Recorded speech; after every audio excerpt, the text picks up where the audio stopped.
Twelfth business studies में और खासकर ऑर्गेनाइजिंग चैप्टर में दो टर्म्स बहुत यूज होती हैं, that is centralisation and decentralisation. तो इन दोनों टर्म्स का मीनिंग जानना बहुत जरूरी है।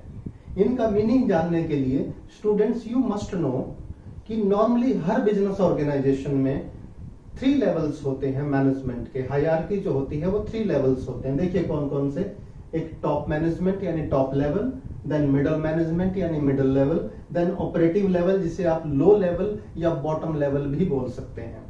अब यहाँ पर नॉर्मली कौन कौन सी अथॉरिटीज होती हैं इनको भी समझिएगा। टॉप लेवल पे जो काम करते हैं वो managing director, normally managing director बोलते हैं। मिडिल लेवल पे होते हैं हमारे डिपार्टमेंटल मैनेजर, जैसे purchase manager, production manager, marketing manager, finance manager, R&D manager. Operative level पे हमारे सुपरवाइजर्स, प्लांट मैनेजर्स और वर्कर्स होते हैं। यानी नॉर्मली ऑर्गेनाइजेशंस में ये 3 लेवल्स होते हैं।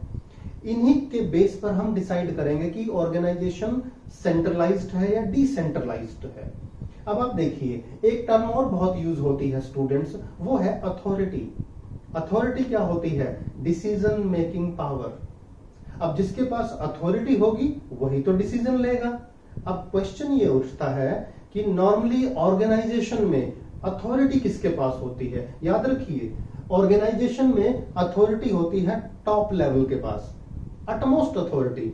पूरे ऑर्गेनाइजेशन के लिए जो रिस्पॉन्सिबल है प्लानिंग करने के लिए, ऑर्गेनाइज करने के लिए, कंट्रोल करने के लिए, पूरे ऑर्गेनाइजेशन की डायरेक्शन जो तय करते हैं लोग, गोल जो डिसाइड करते हैं, वो टॉप लेवल मैनेजमेंट करता है। क्योंकि सारी की सारी अथॉरिटी किसके पास होती है? टॉप लेवल के पास होती है। ये अथॉरिटी का मीनिंग हो गया, यानी डिसीजन मेकिंग पावर। अब एक बात समझिए, सेंट्रलाइजेशन और डिसेंट्रलाइजेशन क्या है?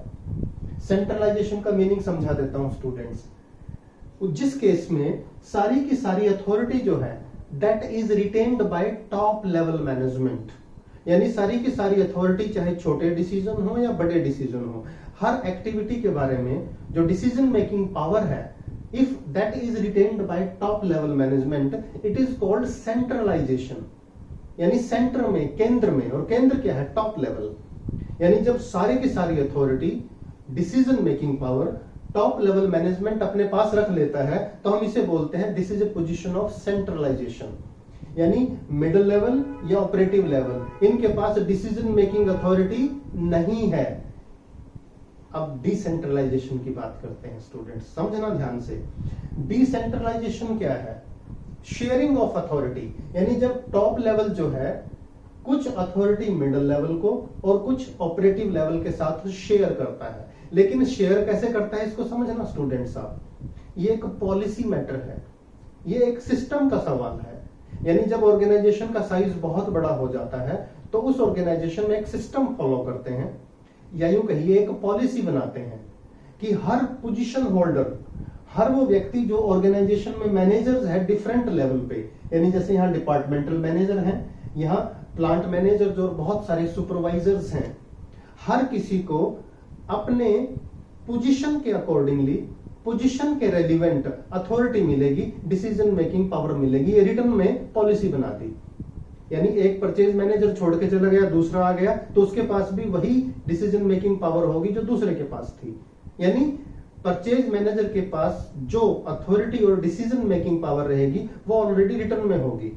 सुपरवाइजर्स की क्या अथॉरिटी होगी, क्या डिसीजन मेकिंग पावर होगी, वो ऑलरेडी रिटर्न में होगी, सुपरवाइजर कोई भी हो। यानी डिसेंट्रलाइजेशन क्या है? Decentralisation is a system, it is a policy which is adopt by the organisation कि टॉप लेवल से लेकर बॉटम लेवल, ऑपरेटिव लेवल तक हर पोजीशन होल्डर और हर मैनेजर के पास अपनी पोजीशन के अकॉर्डिंगली अथॉरिटी डेलीगेट की जाएगी, and it is called decentralisation. या सिंपल शब्दों में कहिए, जब डिसीजन मेकिंग अथॉरिटी पूरे ऑर्गेनाइजेशन में सबके पास होती है अपने पोजीशन के अकॉर्डिंगली। यानी इस केस में टॉप लेवल मैनेजमेंट जो है बहुत इंपॉर्टेंट एक्टिविटीज से रिलेटेड जो डिसीजन होते हैं वो पावर अपने पास रखता है। जो डिपार्टमेंटल मैनेजर हैं अपने अपने डिपार्टमेंट की डिसीजन मेकिंग अथॉरिटी उनको मिल जाती है। और जो प्लांट मैनेजर या सुपरवाइजर्स हैं, इनके अंडर जो सुबॉर्डिनेट्स काम कर रहे हैं, उनसे रिलेटेड डिसीजन मेकिंग पावर इनको मिल जाती है। इसे बोलते हैं systematic delegation of authority throughout the organisation. यानी जब top level, middle level, operative level सभी जगह काम करने वालों को डिसीजन मेकिंग पावर मिलती है systematically by virtue of their position, तो इसे हम बोलते हैं decentralisation.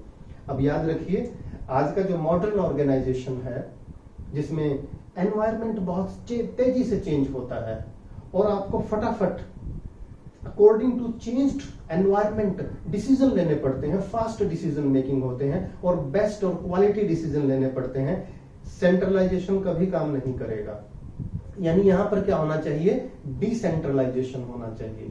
Decentralisation to some extent, यानी मैंने अभी बताया था जो वाइटल डिसीजंस हैं, क्रूशियल डिसीजंस हैं, स्ट्रैटेजिक डिसीजंस हैं, वो तो टॉप लेवल अपने पास रखे, डिपार्टमेंट से रिलेटेड डिसीजंस डिपार्टमेंट को दे और ऑपरेटिव लेवल से रिलेटेड अथॉरिटी ऑपरेटिव लेवल में डेलीगेट कर दे, एंड दिस इज डिसेंट्रलाइजेशन। तो एंड में एक बार सुन लो भाई दोबारा फिर से, सेंट्रलाइजेशन क्या है, जब सारी पावर टॉप लेवल अपने पास रख ले, और डिसेंट्रलाइजेशन क्या है, जब उसको सिस्टेमेटिकली यानी एक सिस्टम से हर किसी की पोजीशन और जरूरत के अकॉर्डिंगली उसको डेलीगेट कर दे अथॉरिटी को, तो वो हमारा डिसेंट्रलाइजेशन हो गया।